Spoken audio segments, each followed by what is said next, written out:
always wash your hands before you prepare any food for anyone or anything. Yes.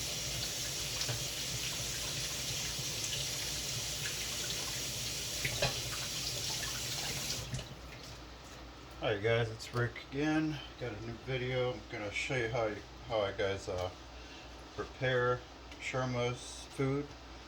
If you guys don't already know, Sherma is my bearded dragon. I usually start off with some collard greens. Let me go grab a plate real quick.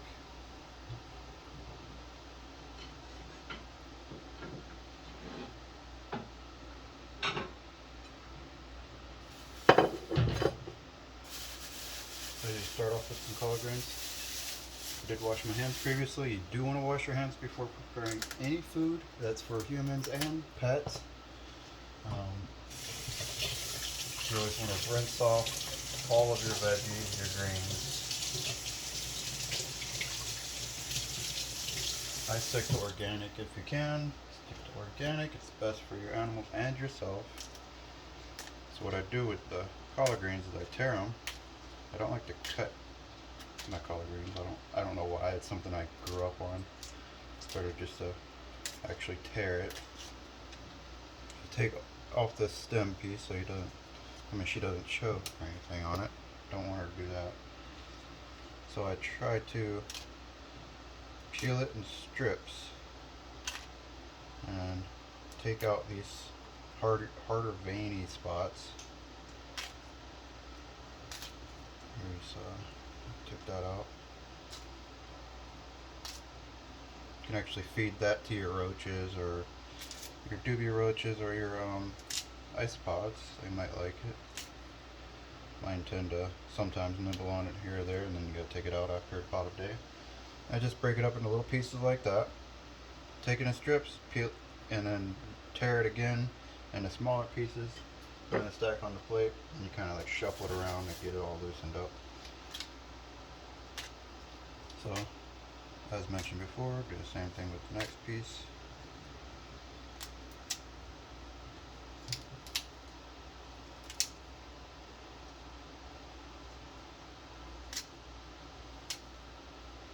I take this out after a day. Usually the next morning I'll have already prepared for her next meal. It's best to keep practice of that. That way you could always have food ready. That's even for us ourselves. But yeah, I just do one like regular leaf. It's about as much as I give her. It might be a little bit much, but I take it out, like I said, before the next morning, before she goes to grab more. And I always give her fresh. Fresh is always good. So with the carrots, I take and cut the ends off. I give the ends to my roaches, and then I take and peel strips. 3 strips of each carrot. That's the orange carrot. She seems to really like the orange and the reds because I guess it's the colors. It's vibrant. And the flavor might be a little different. I'm not sure.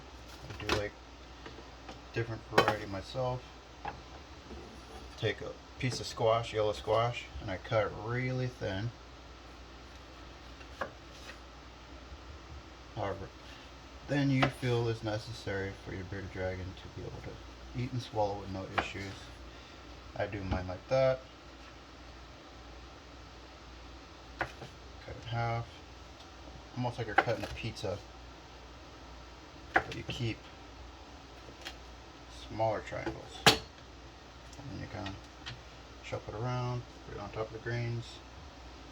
That's that. Now with the carrots, the strips that I peeled, you want to take and cut those into smaller strips, like bite size. Mix that around into that. Once we're done. You can give red bell pepper or zucchini. We're going to hold off on that today. I usually give this to my roaches and my isopods. And I'll just put all this back. I usually give about 3 or 4 blueberries. If I'm doing this wrong, somebody let me know.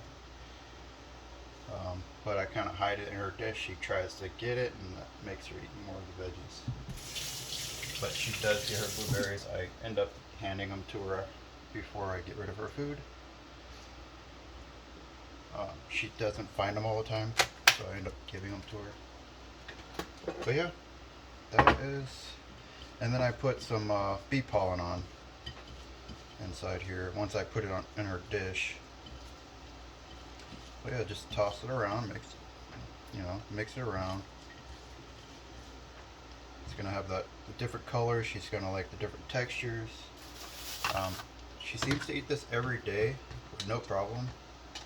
I do switch it up. I do plan on trying mustard greens. I haven't tried those yet with her. But yeah. Okay, this won't go in there. I'm gonna cut this up for my roaches now. We have fresh.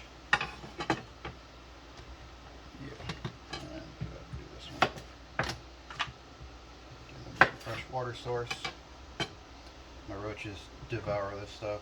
But yeah, that's pretty much that. I would show you the powdering of the food with. You can put calcium powder once a week, or any vitamins that are good for bearded dragons or reptiles.